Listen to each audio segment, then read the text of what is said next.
Well, welcome to Whole Bible Study with your host, me, Tad Inoue. In the last episode, we explored Numbers chapter 2, where Israel's tribes were not just counted, but arranged.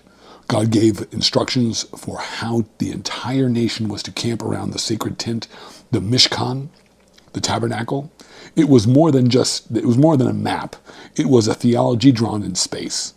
Each tribe had a banner, a position, and a direction. Every tent faced inward toward the divine presence. The center belonged to not a king, but to God. It was sacred geometry of belonging. Now, in Numbers chapter 3, the camera lens zooms in. We move from the 12 tribes in formation to the tribe of Levi alone. God sets apart this tribe for a different kind of role, not one of war or land inheritance, but of sacred service. The Levites are called to care for the Mishkan, to guard its boundaries, and to assist the priests, the sons of Aaron, in maintaining the holiness of the sanctuary. This chapter begins to define what it means to be entrusted with the holy, and it raises questions that still echo today. What does it mean to be chosen? What happens when calling is not about privilege, but about proximity to God's presence? If you'd like to hear the full reading of this chapter, the full live reading of this chapter, it's available on the Bible Building Podcast. This podcast, part in the episode prior to this, part of the Numbers playlist on the YouTube. I used to do those readings on camera, but this series is now focused on in-depth exploration through my podcast. So let's dive in. Numbers chapter 3 opens with a focus on Aaron and his sons. 4 are named: Nadav, Avihu, Eliezer, and Itamar. But immediately we're reminded that 2 of them, Nadav and Avihu, died. Back in Leviticus chapter 10, they offered what the text calls, quote, strange fire before the Lord, an unauthorized act of worship, and were consumed by divine fire. Here in Numbers 3, that past is not forgotten. It's placed right at the front as a warning. Handling holy things is not neutral. Proximity to God's presence requires preparation, boundaries, and reverence.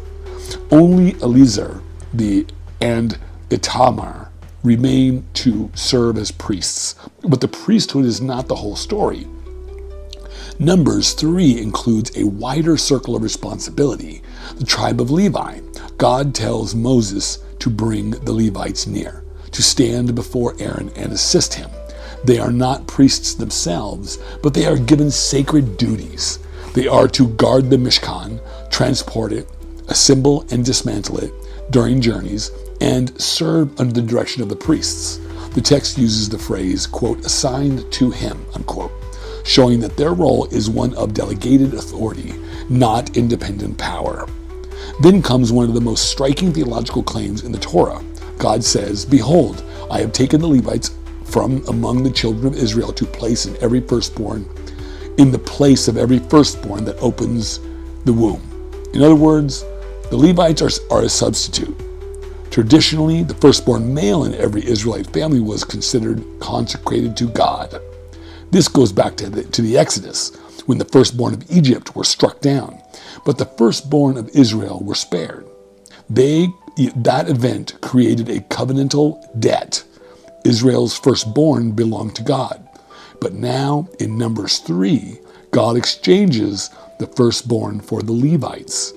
The entire tribe of Levi is taken in their place. It is a dramatic shift. One life exchanged for another, one tribe standing in for many. The math is recorded in exact numbers. The Levites are counted, 22,000 males, 1 month old and up. Then the firstborn males from the rest of Israel are counted, 22,273. That leaves a shortfall, 273 more firstborn than Levites.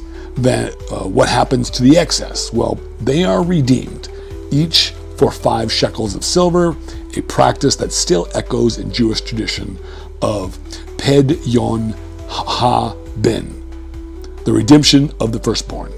This isn't symbolic language. It's literal, economic, legal.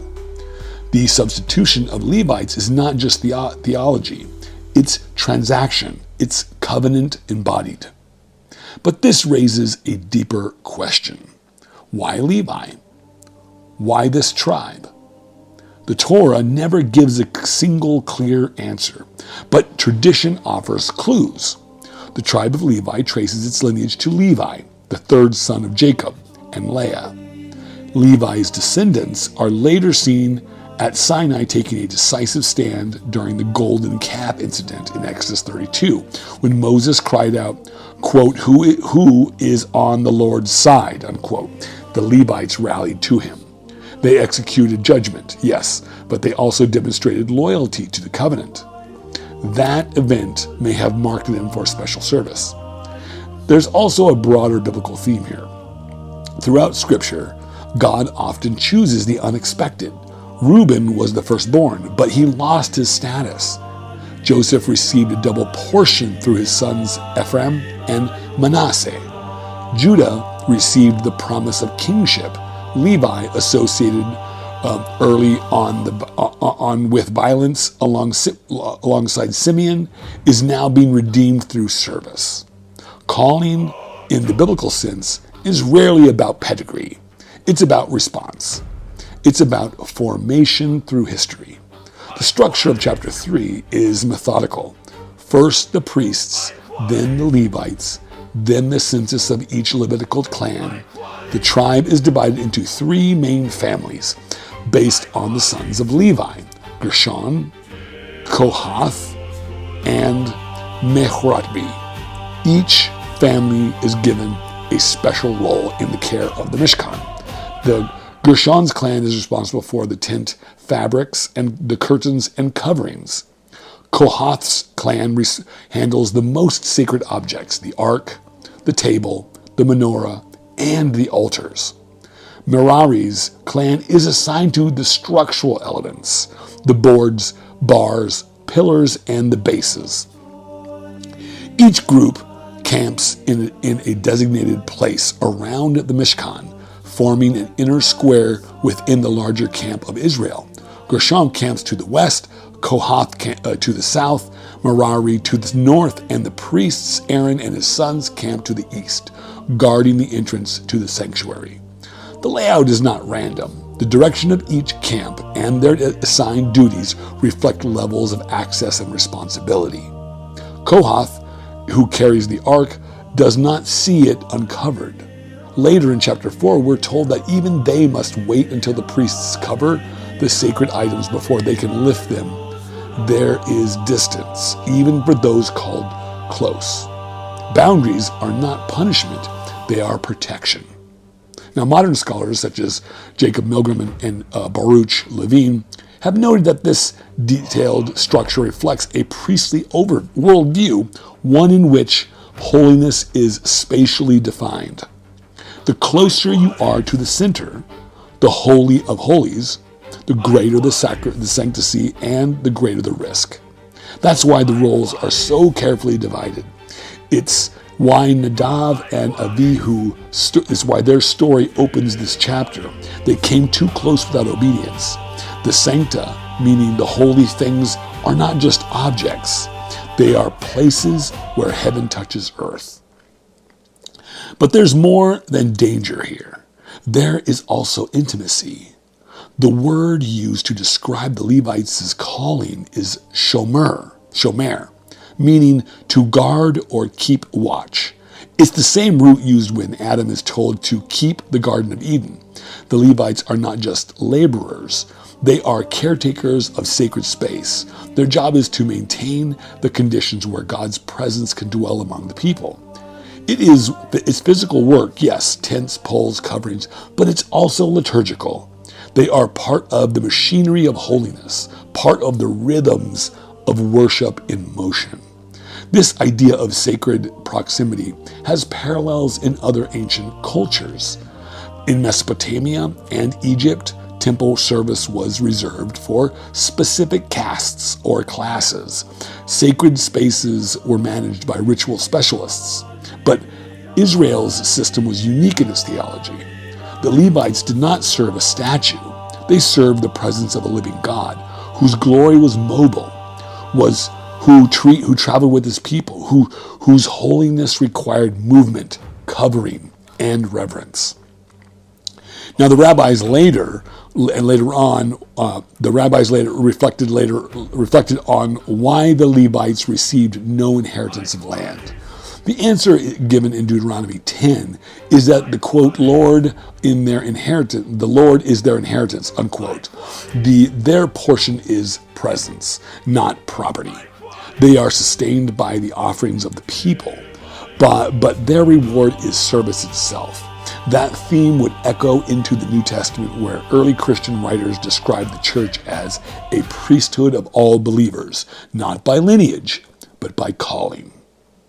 And that leads to something essential. Numbers 3 is not about hierarchy. It's about calling within community. Not everyone had the same job, but everyone had a place. The Levites weren't above the people. They were set apart for the people. Their service allowed the whole nation to draw near without being consumed. They created space where holiness and humanity coexist. There's something deeply relevant here. We often assume that calling is about position or platform, but in this chapter, calling looks like carrying curtain rods, standing guard, or walking in formation at the right time. It looks like knowing your role and doing it well. It looks like honoring boundaries, both yours and others. In Numbers 3, calling is tied to responsibility, not reward. To serve the sacred is to carry both its beauty and its burden. This chapter also speaks to the idea of substitution. The Levites stand in for the firstborn. That concept carried forward echoes through later Jewish and Christian theology. The idea that one can stand in the place of many. That redemption is not abstract, but costly. That representation requires consecration. And then there's the fact that all this is happening in the wilderness. These instructions are not given in the promised land. They're given in the desert, before the land is possessed, before the cities are built, before the temple is constructed. God establishes a mobile priesthood, a traveling sanctuary, a people set apart in the midst of sand and wind. Holiness here is not about permanence. It's about presence on the move. Numbers chapter 3 may seem at first like a technical list, a census, a job description, a tribal assignment, but it's really a vision of service, proximity, and purpose. It's about the holiness of the ordinary, the sacredness of structure, and the grace of being chosen not for status, but for stewardship. Thank you for joining me in this deep dive for Numbers chapter 3. If this episode spoke to you, feel free to share it with a friend or leave a comment. Whole Bible Study is part of Mustard Seed Ministries, and your support on Patreon keeps this documentary series and the Bible Building podcast going strong. You can find the link in the description below. Grace and peace to you wherever you're camped today. May your life, like the Levites, be shaped by service, centered on presence, and draw ever closer to what is holy. I'll see you in the next chapter soon.